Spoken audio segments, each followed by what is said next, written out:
ਸਤਿ ਸ਼੍ਰੀ ਅਕਾਲ। ਮੈਂ Pritpal Singh Patiala, snake rescue team. ਇੱਕ ਤੁਹਾਨੂੰ ਇੱਕ ਅਸੀਂ ਬਹੁਤ ਹੀ ਪਿਆਰਾ ਜਿਹਾ ਗਰਾਊਂਡ ਕਵਰ ਦਿਖਾਉਣ ਲੱਗੇ ਹਾਂ ਜੀ। ਤੇ ਚਲਦੀ ਫਿਰਦੀ ਮੌਤ, ਕਿਸੇ ਦੇ ਘਰੇ ਆ ਜੇ ਛੇੜਖਾਨੀ ਨਾ ਕਰੋ। ਸਾਡੇ ਨੰਬਰ ਤੇ ਕਨੈਕਟ ਕਰੋ 9815116964 16964 ਤੇ ਕਾਲ ਕਰੋ। ਇਸ ਤਰ੍ਹਾਂ ਦੀ ਹੋਰ ਵੀਡੀਓ ਦੇਖਣ ਵਾਸਤੇ ਸਾਡਾ YouTube ਤੇ ਚੈਨਲ ਹੈਗਾ ਜੀ PSD ਸਨੇਕ।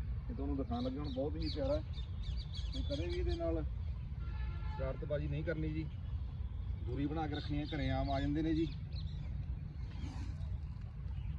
ਇਹ ਦੇਖੋ ਇੱਕ ਮਾਦਾ ਫੀਮੇਲ ਜਿਹਨੂੰ ਅਸੀਂ ਤੁਹਾਡੇ ਸਾਹਮਣੇ ਹੁਣ ਥੋੜੇ ਹੀ ਟਾਈਮ ਦੇ ਵਿੱਚ ਜੰਗਲ ਦੇ ਵਿੱਚ ਰਿਲੀਜ਼ ਕਰਾਂਗੇ ਜੀ। ਇਹ ਰੀਅਲ ਦੁਨੀਆ ਦੇ ਵਿੱਚ ਕਿਤੇ ਵੀ ਇਦਾਂ ਦੀ ਸਿਚੁਏਸ਼ਨ ਬਣ ਜਾਂਦੀ ਹੈ ਜੀ, ਜਾਨਵਰ ਨੂੰ ਨਾ ਮਾਰੋ।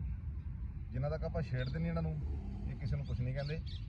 ਇਹਨਾਂ ਦੇ ਨਾਲ ਹੀ ਵਾਤਾਵਰਨ ਵਧੀਆ ਲੱਗਦਾ ਜੀ। ਇਹੀ ਕੁਦਰਤ ਹੈ ਜੀ, ਜੋ ਸਾਰਿਆਂ ਨੂੰ ਬੇਨਤੀ ਹੈ ਕਿਸੇ ਦੇ ਘਰੇ ਆ ਜੇ ਤਾਂ ਉਹਦੇ ਨਾਲ ਛੇੜਖਾਨੀ ਨਾ ਕਰੋ। ਇਹ ਦੇਖੋ ਹੁਣ ਥੋੜੇ ਟਾਈਮ ਦੇ ਵਿੱਚ ਆਪਾਂ ਜੰਗਲ ਦੇ ਵਿੱਚ ਛੱਡ ਦੇਣਾ ਜੀ। ਜਿੱਥੇ ਇਹਦੀ ਮਰਜ਼ੀ ਹੋਏਗੀ ਉੱਥੇ ਨੂੰ ਚੱਲ ਜਾਣਾ ਜੀ।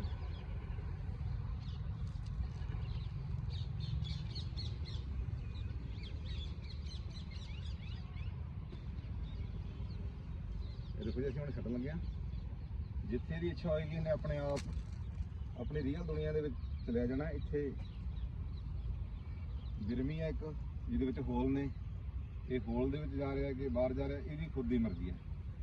ਕਿਤੇ ਵੀ ਇਦਾਂ ਦੀ ਸਿਚੁਏਸ਼ਨ ਬਣਦੀ ਹੈ, ਜਾਨਵਰ ਨੂੰ ਨਾ ਮਾਰੋ। ਕਿਸੇ ਰੈਸਕਿਊ ਨੂੰ ਕਾਲ ਕਰੋ। ਤੇ 24 ਘੰਟੇ ਅਸੀਂ ਸਰਵਿਸ ਦੇ ਰਹੇ ਹਾਂ ਜੀ। ਸਾਡਾ ਨੰਬਰ 9815116964। ਇਸ 'ਤੇ ਕਾਲ ਕਰੋ, ਅਸੀਂ 24 ਘੰਟੇ ਸਰਵਿਸ ਦੇਵਾਂਗੇ। ਓਕੇ ਜੀ।